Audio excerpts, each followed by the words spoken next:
This video will cover extra little editing tricks. Stuff that you don't necessarily need to know for every single session, but should the situation arise, it is still useful to know them nonetheless.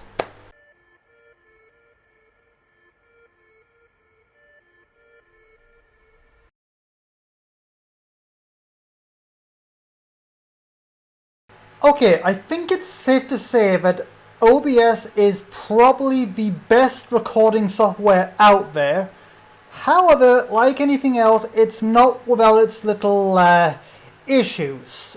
For example, every so often you might notice that OBS has recorded your video in this weird kind of format where the actual game footage is in the top corner, where the rest of the thing is just a black screen.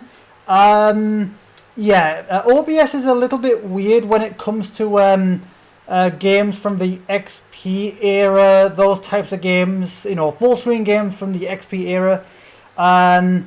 It mostly does that with them. However, there are some other exceptions, like for example, it did it with the More, even though that was like from the 360 era. But the point is, sometimes OBS will do this, and it's a little weird. Don't get it wrong, it's annoying. However, it's not unworkable. Basically, what you've got to do is you've basically got to try to fit the bit that's the actual game into the actual window. It's annoying, but it can be done.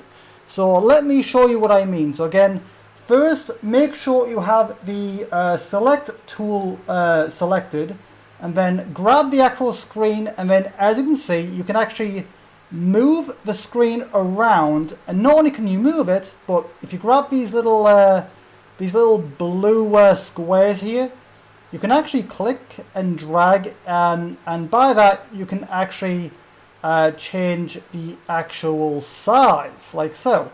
Now, it is tricky. It might take you a couple attempts, but basically what you want to try and do is you want to try and get the actual recording, like you actually want to get the actual the resolution as close to it as possible. It may not always be perfect, but you basically got to try and get the actual recording as close, like you got to make it as fit as closely as you can. It might take a couple attempts, it might take a couple dragging around and stuff, but just try your best to make it as fit as best as you can. Now, unfortunately, depending on how OBS decide to do things, you might need to actually basically you got to make it so that that the main video is at least within the window of the frame.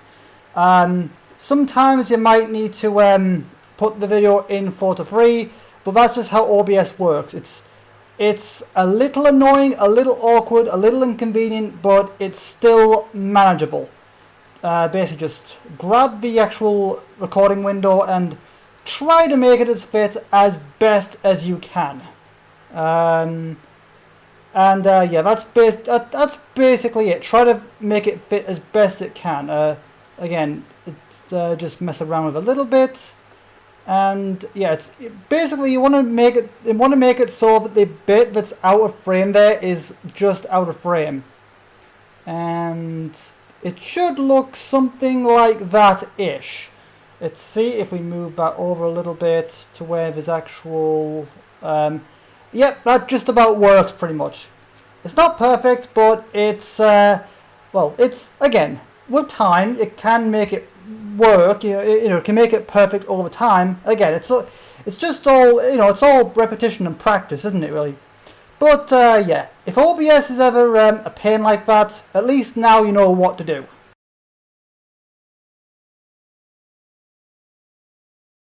Okay, so the next thing I'm gonna show here is the full screen preview mode. This is something that I've only learned to do very, very recently, but it does have quite a few uses. It's good for getting images for thumbnails, so I'll probably show it again during the whole thumbnail procedure and stuff in that video. But it does have more uses than that. Like, it's good for making more intricate details, and it's also good for like resyncing in these types of presentations when you've got a smaller face cam, you know, because it's a little hard to see the clap in that window. So anyway, I'm going to show what I'm going to show now is the full screen preview mode. It's very useful and something I only learned to do very recently. So firstly, what you want to do is first you want to select either your timeline or main preview window, depending on the situation. Most of the time it will be the main preview window, but it can also be the timeline as well. Again, it's more for making intricate details, and just, you know, it's easier for looking at things frame by frame, much easier, like particularly for the resyncing when you're in the top corner. But yeah, again, first select whichever window you need it for, and then after that you want to hit the, oh god, I don't even know what that key is called, but you want to hit the key which is located directly underneath the escape key. I don't know what it's called exactly, but you want to hit that key, and then that'll bring everything up to full screen. So now you can like make more details. You can see things frame by frame a little easier in the top window there. It's a lot easier to make more intricate details, but yeah. But once again, it's literally just hitting the it's literally just hitting the key directly below the escape key. I'll probably have the keyboard on screen to show you what I mean, as it's, again, I don't know what that key is called, but again, literally just hit that key to make things go into full screen. Hit it again, that puts things back to normal, and again, it does also work with the timeline as well, as you can see. But yeah, it's a very useful trick that I only learned to do very recently.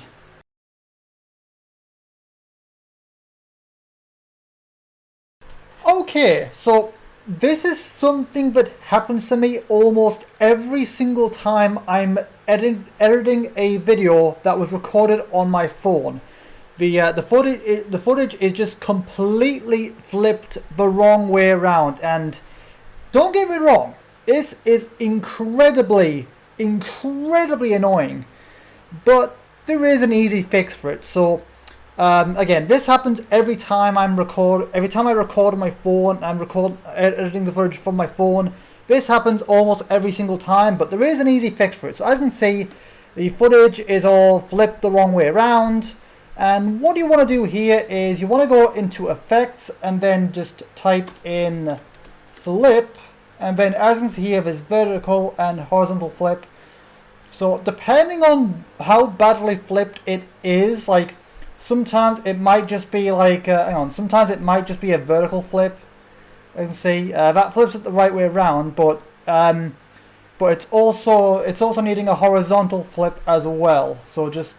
So again, just grab the flip from here and just grab it and drag it into the timeline, and yeah, that basically fixes it. Now again, this is on a case-by-case basis. Sometimes it might just be a vertical flip, but a lot of the time it's both flipped the wrong way, both horizontally and vertically. So again, depending on the situation, just go into the bar, go into the effects bar, type in flip, and then depending on what the situation is, just grab the vertical or horizontal and just basically drag it to the timeline, and that's basically it. Annoying, extremely annoying, but very easily fixed.